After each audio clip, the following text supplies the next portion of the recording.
Hey there, little mama. You know, it's the season to be jolly. And during the Christmas season, a lot of the focus ends up being on Santa and all of the magic and all of the special things that are surprises for everybody. But you know what? God has surprises too. And He has surprises in our lives. And during the Christmas season, we got the biggest surprise of all, which was Jesus. And it came from a regular, normal day that Jesus was born. And so today I want to focus on a miracle, a real life miracle that's going to be uplifting and it's going to help you during this season really see the move of Jesus in our lives and God the Father who provided for him. So stay tuned for a miracle. Welcome to the Moms Like Us podcast, where moms just like you learn strategies, systems, and skills through expert interviews and real-life insight designed to take your marriage, mothering, and home to the expert level. Hi, I'm Mona Corwin, your mom mentor and host, author, international speaker, and the founder of the Moms Like Us Academy. I've been coaching moms for over 25 years, and I have some really good news for you.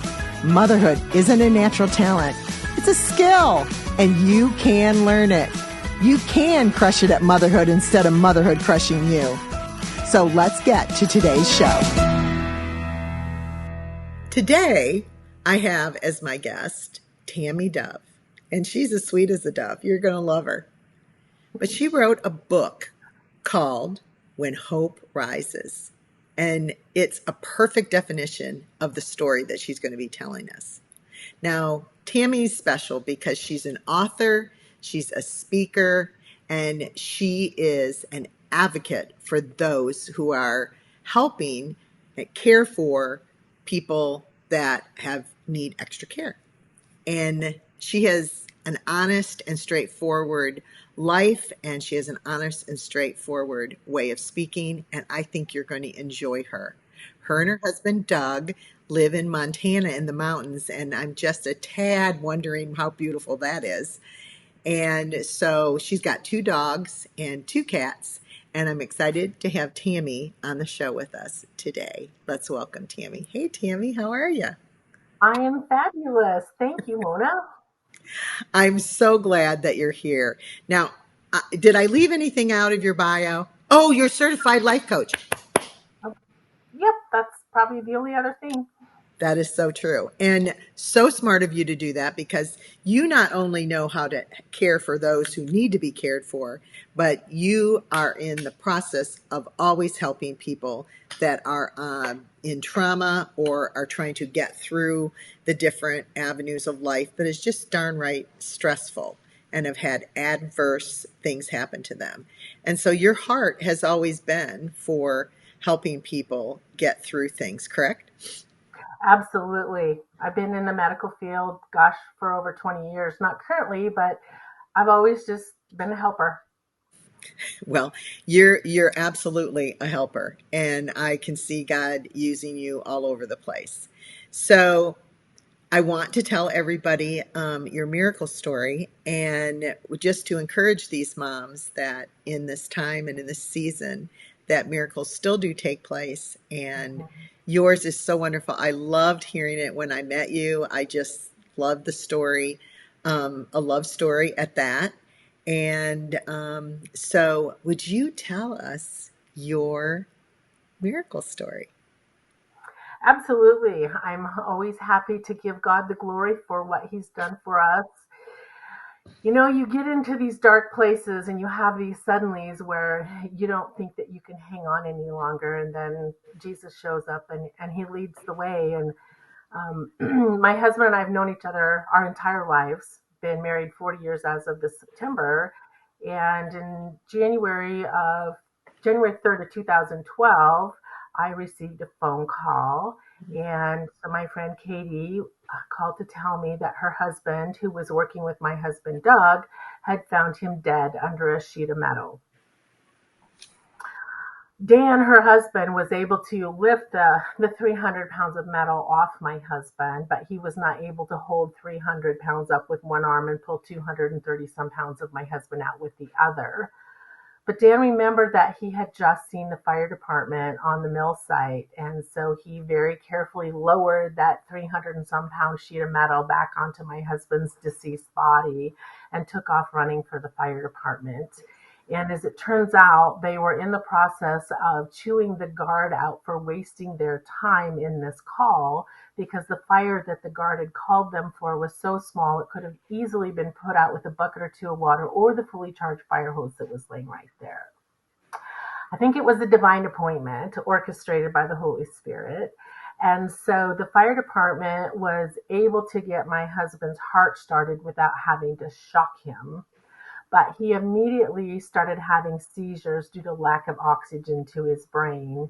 And later, medical tests determined that he had been dead for 5 to 15 minutes before they were able to resuscitate him. Wow. Yeah, it was. I wasn't there for that part of it, but all I know is my poor friend Dan, his life has been traumatized by this. Um, So the ambulance came and carted my husband off to the hospital. In the meantime, Katie's calling me and telling me what's going on. And for me, this was like deja vu. In 1995, my brother, who was almost 30 at the time, was crushed in a piece of railroad equipment into 8 inches front to back. And he was in a coma at the #1 trauma center in the United States at that time in Knoxville, Tennessee. 2 weeks into it, they call us and say, your brother is not going to live. Come say goodbye. My mom and I were the only ones there at the time. So we went up, and, we're like, Lord, if you can't be whole, then take him. But otherwise, we'd sure like to have him back, and left the room waiting for the call to tell us that he had passed on. However, when the call came, they said, we can't explain it, but your brother's alive. And he ended up being in a coma for 30 days before he actually woke all the way up. And he has mostly shoulder and lung damage, but he didn't have any brain damage. So here we are, deja vu once again, and feeling like we're going back down this familiar path. And after I hung up the phone from Katie, I was enveloped by this heavy, weighty presence of peace and strength. And what I understood to be an audible voice said, Tammy, this is going to be the hardest journey of your life. But if you trust me, Doug is going to be okay. Like, all right, I'll buckle up. Been down this rodeo before. And then with my medical knowledge, I was kind of having this little war in my head because it's like, wow, if he's been dead, yeah, you can start the heart, but what about and what if and all of that. But I drove down the road to meet my mom. I had stopped and called her, and driving down the road to meet my mom, and I just started praying in a language I've never prayed in. I have prayed in tongues prior, but not to the level I was praying in this night. And I just felt like God just was filling me with the faith I was going to need to be able to navigate this journey. So I get to the hospital and I walk up to the reception desk and I say, my name is Tammy Dove. I am here. I understand my husband Doug is in the hospital. And the first words I heard were, go get the chaplain. And immediately I'm thinking, I'm too late. He's dead.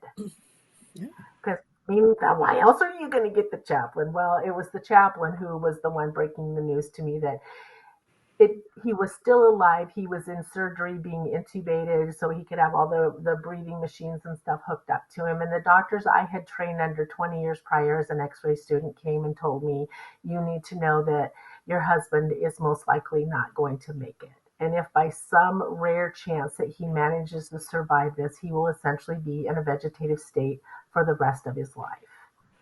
And in my mind, I'm like, get behind me, Satan. But I didn't say that.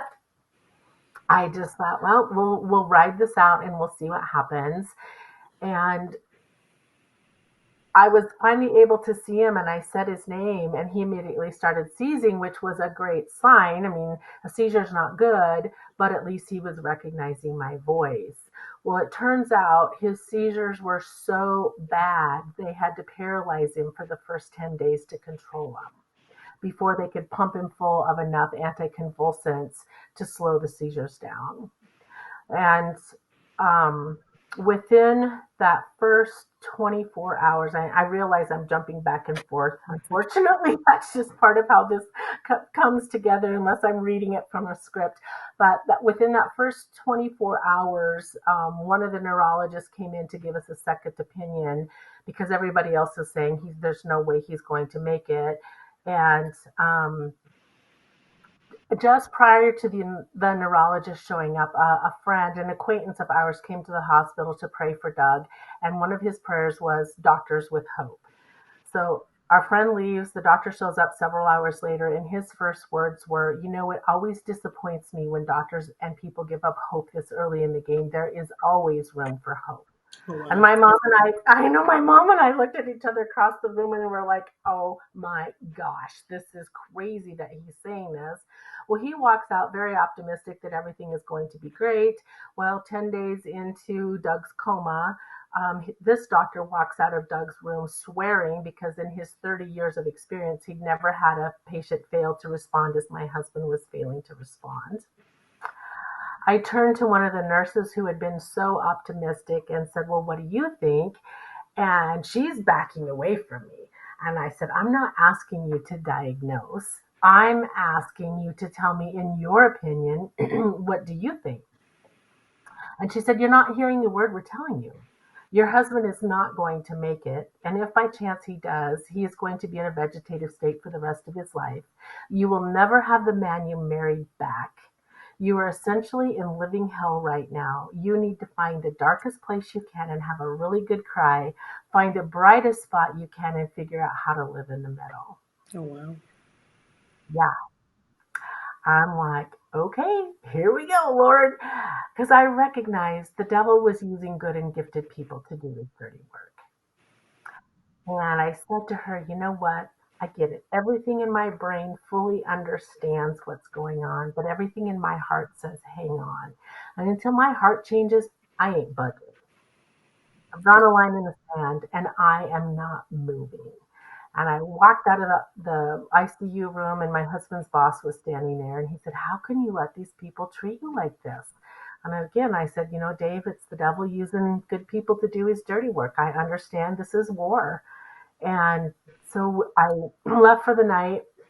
And we went through all of these ups and downs, whether he was going to survive, whether he was not going to survive, blood clots, pneumonia, infection, all of the stuff that comes with being in a coma and intubated.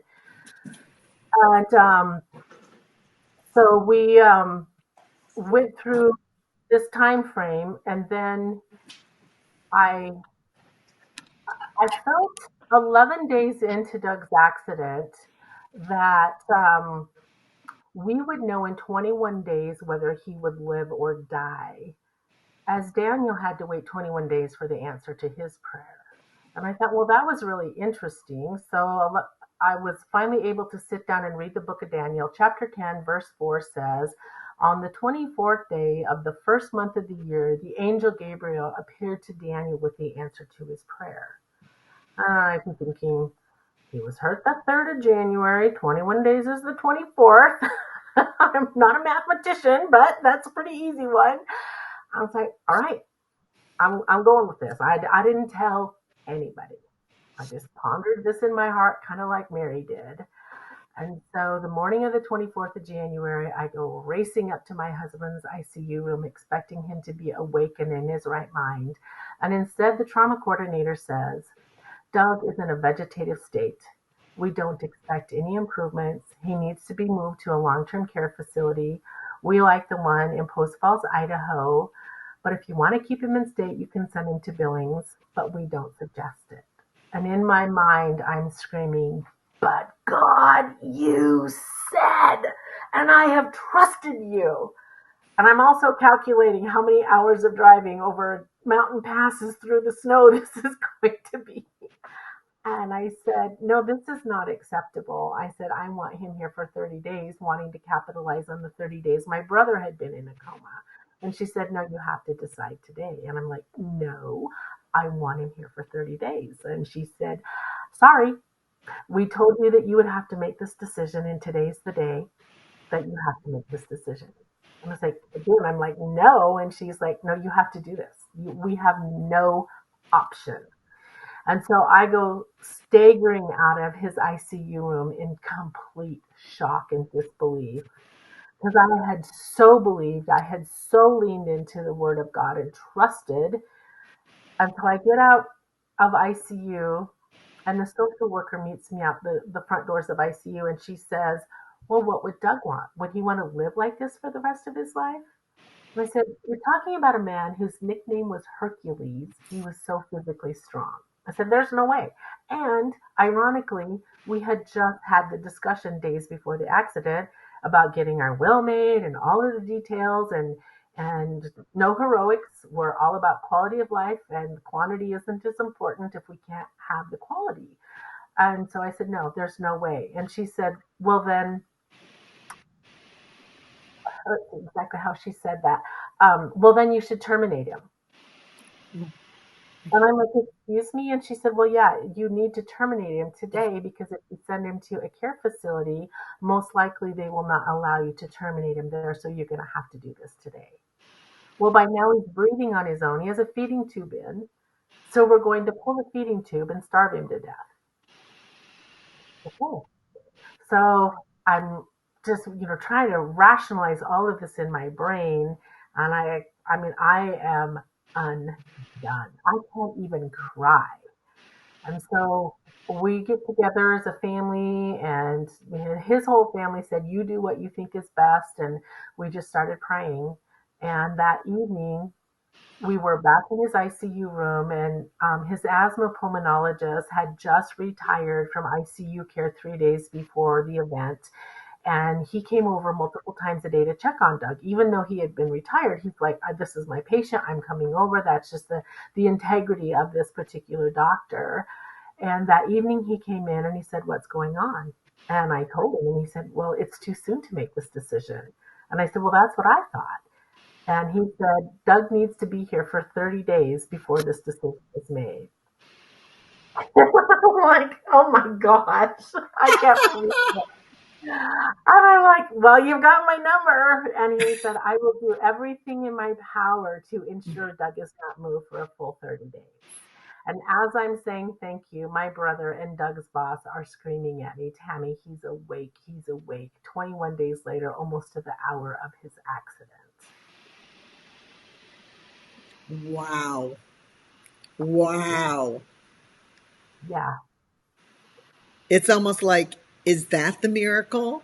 Or is the miracle not getting the not not having the metal crushing the second time? Like when he lowered the, like what where's the miracle? Like are they, is it just a series of miracles? Like the fire department?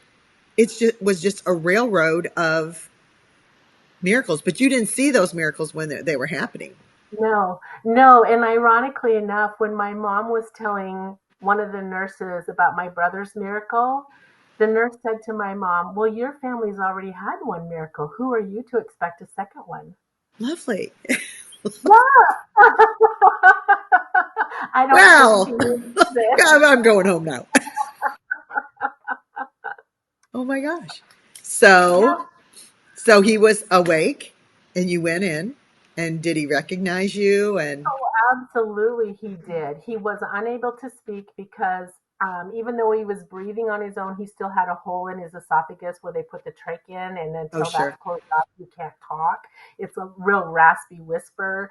But what we also figured out is he was so heavily sedated on anticonvulsants that he couldn't wake up because Oh, that they makes sense. yeah, and I had forgotten that one of the neurologists caring for him had told me a couple of days prior that they were in the process of weaning Doug back down to see what they had to work with and wouldn't know until he'd come down enough that he could even respond. And that would So, take 30 days, right? well, they didn't know how long it was going to take because when he left, so he ended up going to rehab. I'm going to kind of fast forward and come back. But when he ended up going to rehab, when he was discharged the 15th of March, 2.5 months later, he was on 13,500 milligrams of anticonvulsants. That So, was 2,000 milligrams is a maximum dose for most people.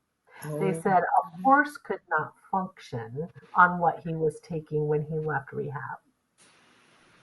good thing he was Hercules Yeah, yeah, with the and body it's mass and yeah, yeah, it would have destroyed most people. I mean, all the way around the medicine and all of that. Um, but he started improving so quickly that one of the neurologist that told me about the medication wrote "wow" across one whole page in his medical chart. The nurses brought it to me and said, "We've never seen a doctor do this before." And he progressed so quickly that I mean, I was just assuming that he was just going to progress and we'd walk out. Yeah, he'd have some rehab and life would go on and we'd be back to normal with a really cool story to tell. But after a while, it became evident that there was some brain damage due to lack of oxygen. And so at, they let him come home from rehab on the 15th of March. I was blessed to be able to work a real limited schedule. I only worked 3 days a week anyway, but I was able to reduce my schedule and work around his physical therapy because we lived 40 miles out of town. And so I would have to be driving him back and forth for all of his appointments. And because he was only getting 3 days a week, he was actually starting to go backwards. And it was so stressful for me, and particularly like the first night that I got him home, I had this giant, well, two huge bags of pills that he was supposed to take. I mean, 28 pills a day that he was taking in anticonvulsants still.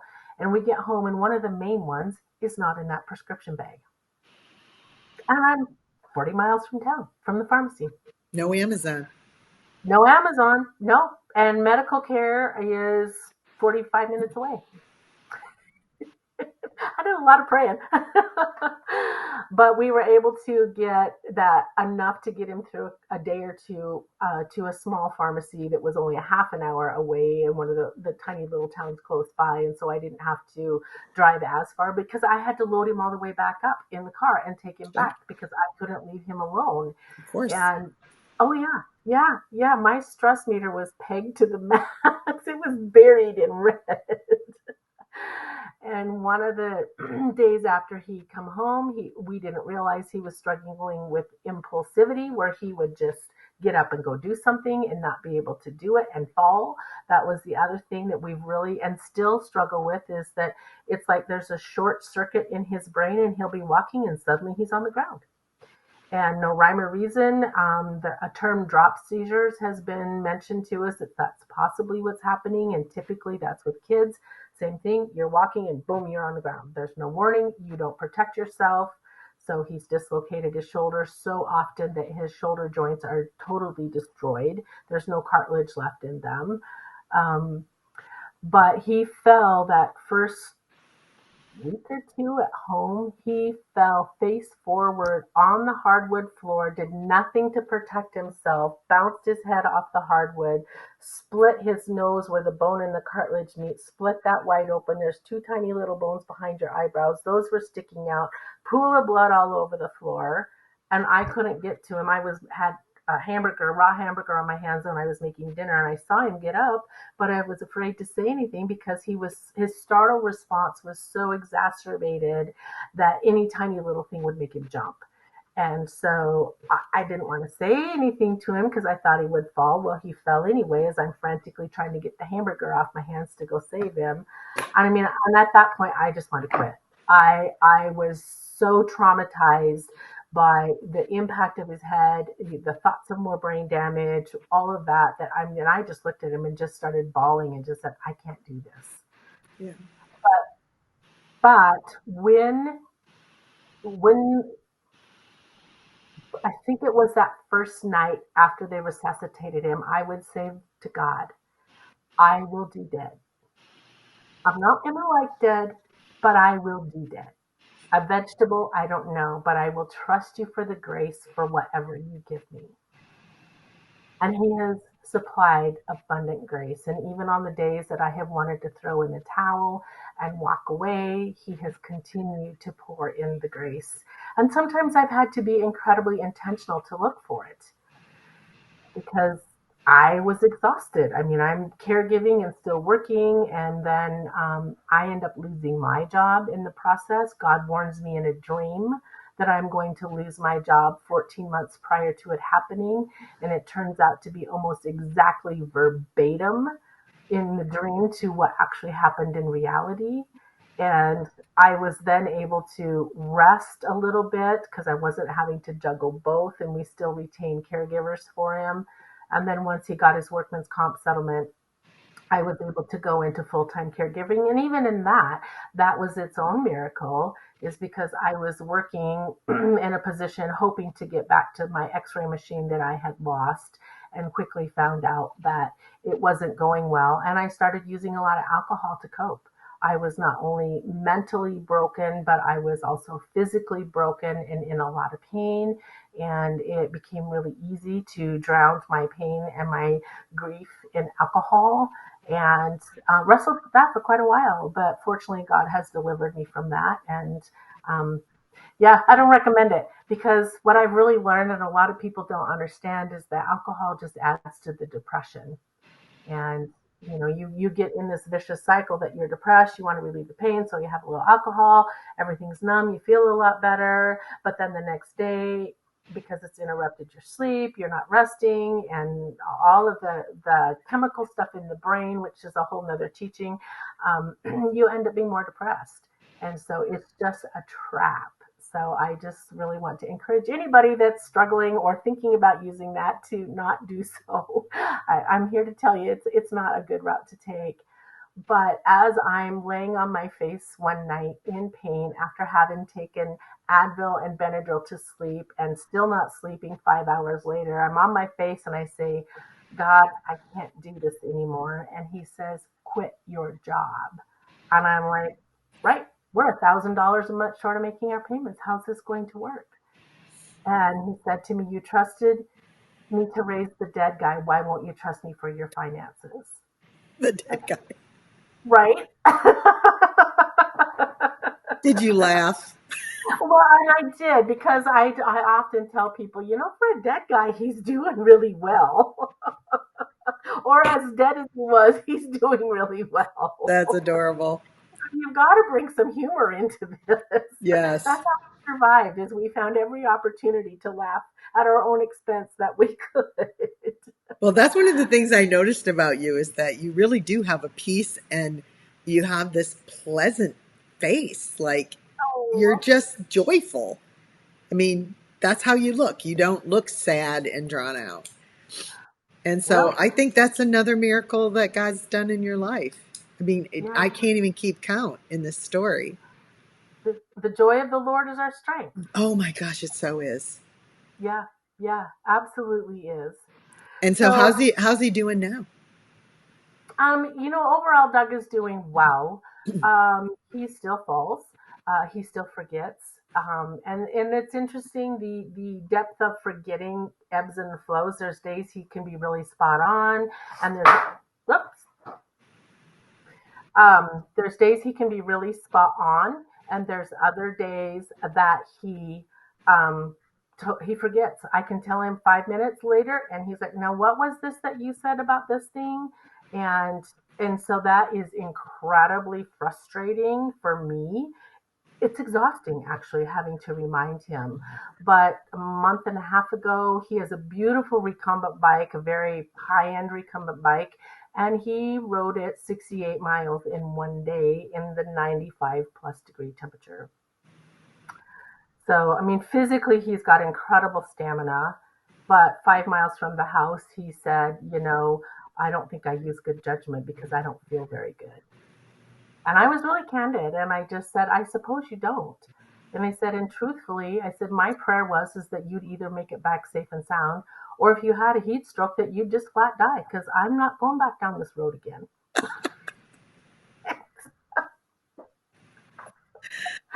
Because My it's been God. hard. It's been really, really, really hard. But one of the things I've learned in this is that you grow through adversity. Andy Andrews, one of my favorite authors, says adversity prepares you for greatness. And not greatness in a way as, oh, look at me, here I am, I'm this celebrity. It's no, you are an influencer. What you have been through can be used to help somebody else that's struggling. And so that's what I've really seen in our situation is what we have been through has helped so many people already, and we're just getting started. Yeah. And in Romans 8:17, I'm just going to read this. I can just kind of ad lib it, but it says, the Spirit Himself bears witness with our spirit that we are the children of God. And if children, then heirs, heirs of God and fellow heirs with Christ, provided we suffer with Him, that we may be glorified with Him. Lovely. We don't like the suffering part. No. And the world today tells us there's something wrong with us if we're suffering. Which is crazy because Uh-huh. the devil doesn't let anybody off. No, no, He hates us no, all. absolutely. Absolutely. But it's in the suffering that we become more like Jesus. And He's spoken to me in diamonds for quite some time now. And and a lot of people have heard this, but it's the pressure, it's the heat, it's all of that that creates this beautiful diamond. Yeah. So true. But it's in the faceting, it's in the cutting that allows that diamond to shine. And the more it's cut, the more it shines. And so that's what I have seen in our situation is that He has faceted me in order to reflect His glory in multiple situations. Yeah. And And so, this your story is so amazing. I love this story. Um, the story applies to not just somebody that's had an accident or whose husband has died and been brought back to dead. Like this story and the facets of this story keep illuminating to me pieces that apply to any adversity that we're in. yes, And there are a lot of moms that are in adversity. I just talked to a mom the other day. Her husband had just told her, I want a divorce. And she didn't know how she was going to take care of her kids. And so, like, the diversity of having an autistic kid or a special needs kid, these kind of adversities are the kind that you're talking about, the miracles that can happen. Can you talk to the moms that are going through unusual adversity, like what yeah, that pressure? Because yeah, certainly having an autistic kid is a lot harder than having a kid who's sassing you. right. But I mean, there's levels of adversity for sure. I mean, adversity for sure. Uh-huh. Nobody gets out. Nobody gets out. The enemy makes sure he's after everybody. But can you talk to the ones that are deep in the pressure? Absolutely. We had a situation, well, and I'm just going to back just to go share and say, at times, my husband is much like a child, just because of the nature of the brain injury. Sure. And so there was a particular time that I wanted him to help me pick a paint color because I despise the outside color of our house. We had to move and remodel and all of that stuff. And I just wanted him to say, I prefer A over B. And I thought that that would be really, really, really easy. Well, he came unglued and he's raging at me. And he says, you are just like my mother. Oh dear. You are manipulative, you are controlling, and he just went on. Well, as you can tell, he did not have a great relationship with his mom. And that was probably the most damaging thing that he could have ever done to me. And I was crushed. So I drank a whole bottle of wine. I fixed him. And the next day, I had to take him over to the University of Montana campus where he was doing, they have a gym for people with disabilities. And so I would take him over. The physical therapy students would work with him. And so I parked at the gym. He went into the gym. And I took our brand new puppy and our older dog over to a local park, battling a hellacious hangover. Justifiably so. And I'm feeling really sorry for myself, and I'm considering leaving. I'm at this place. I'm done. And I knew it was time to start heading back to pick him up. So I'm walking back towards the university, and this man crosses the street and he starts talking to me about the dogs. And he wants to know if I live in the area. And so then I explain our story to him and how, we don't live there. We're about 9 miles away, and my husband has a brain injury. Well, this random stranger starts talking to me about brain injury rehabilitation. And I'm like, well, this is rather odd.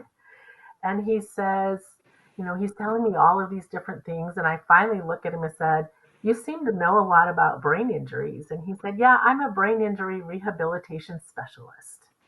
I'm like, okay, what are the odds that I'm going to run into this guy out just outside of the park?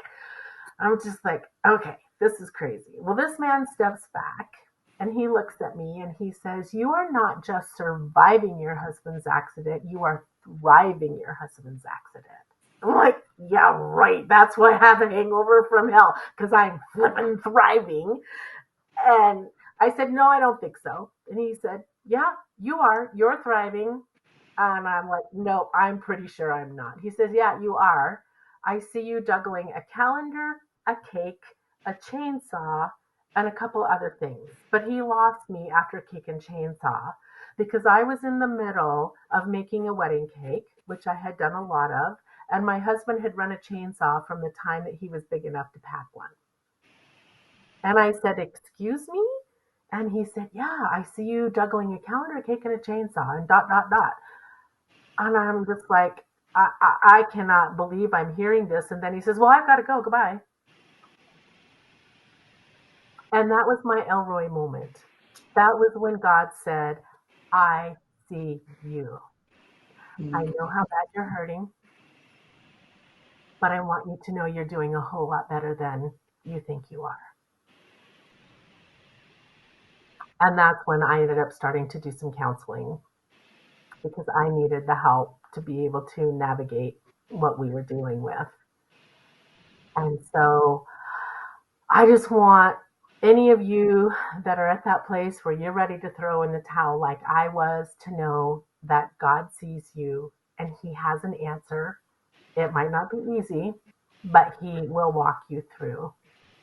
And if there's any way that you can get counseling of some sort, whether it's just pastoral counseling at your church, a life coach, a certified counselor, whatever direction, or if nothing else, somebody that can just listen to you, because oftentimes it's just sharing with somebody that we can trust with our pain that the answers actually come to us when we're just talking them out. Oh, wow, that is so good. Thank Yeah. you, thank you, thank you, thank you, thank you so much for sharing. I think this has been a real inspiration to the moms that love a happy story and the moms that are living in a not very happy story. Mhm. And how can people get a hold of you other than your awesome book? How can they get a hold of you? My website is tammydove.com, and Tammy is two M's and a Y at the end. And yeah, that would be probably the best way to get a hold of me is through my website. Okay, great. And I'll have that in the show notes for everybody. And Tammy, thank you. You're such a prayer warrior. Would you pray for all of the moms in our community? Oh, Would you? sure. Oh, absolutely. Oh, Papa God, you are such a good and kind Father. You know every hair on our head. You haven't missed one of them. And Father, I just lift up all of these mamas doing their best to raise these blessings that you have given them.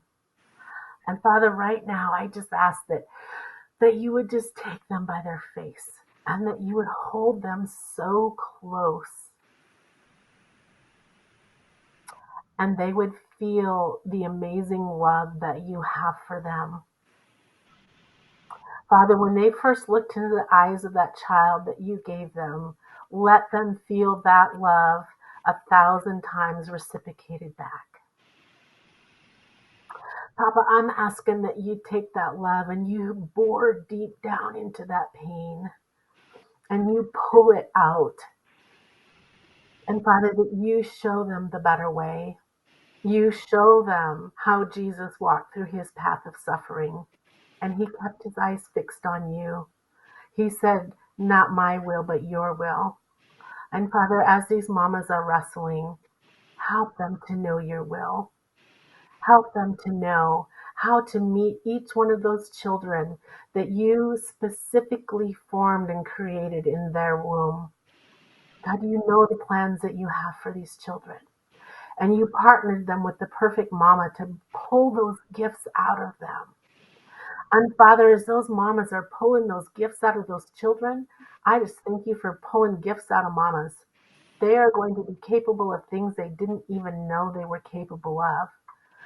Father, I just ask that you would just bless each one of them. Father, I just speak a blessing over Mona and her ministry.